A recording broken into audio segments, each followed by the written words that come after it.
का हो? एगो बात बताई। बतावा। अब पता नहीं काहे हमार रतिये से करेजा धुकुर धुकुर करता हो। काहे हो? ला सुना। सुनावा। अरे कहिया ले राखी हम करेजा पे कलेश हो, कहिया ले राखी हम करेजा पे कलेश हो। जइहा ना कमाए और जइहा ना कमाए पिया छोड़ के परदेश हो।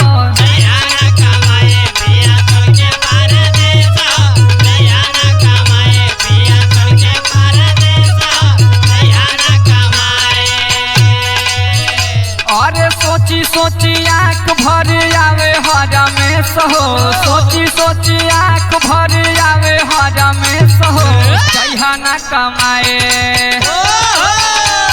और जइहा ना कमाए पिया छोड़ के परदेश हो।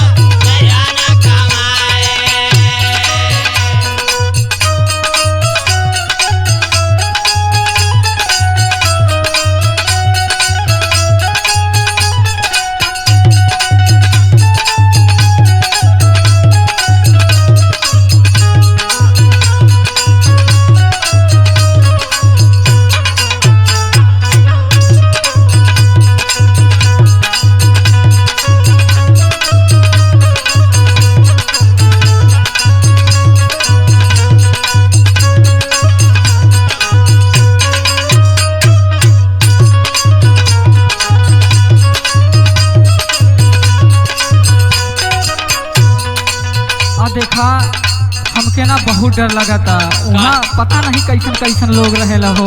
काहे हो? ला सुना। सुनावा। करे नहीं जइहा कल कहता के ना करिया,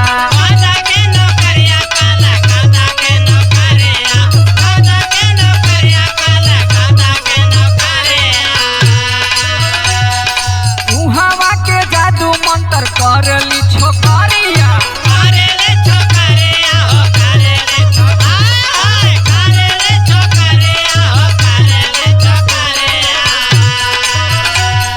हमार बात ध्यान से सुन लिया हो। हाँ हो, सुनावा। हे करे नहीं जइहा कल कहता के न करिया, उहावा के जादू मंत्र करेली छोकरिया। जानिला बदल देली पूरा उता भेष हो, जानिला बदल देली पूरा उता भेष हो। जइहा ना कमाए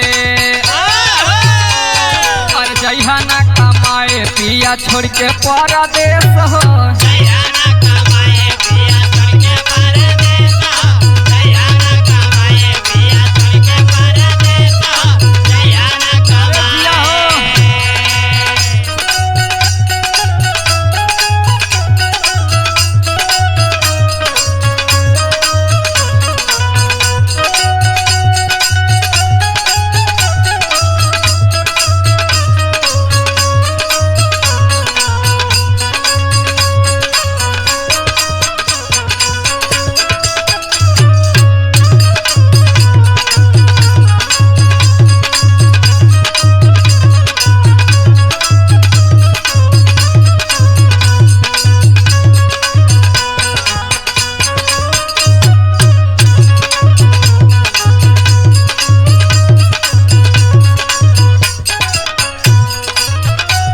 पिया के का हो? भाई देखत हवा इतना खेत बाड़ी कौना दिने काम आई हो। अरे तू झूठे घबरात हो। ला हमार बात सुना। सुनावा। गाँव घर रह के भले करा तू किसानी,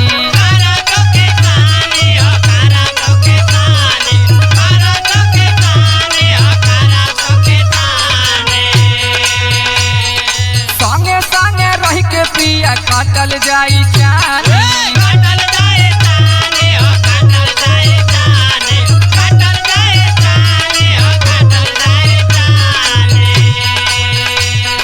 हमार बात समझ में आवता ना हम का कहत है? हाँ हो। ला सुना। सुनावा। हे गाँव घर रह के भले करा तू किसानी, संगे संगे रह के पिया काटल जाई चानी। चिंता फिकीर तोहर रहे हरा में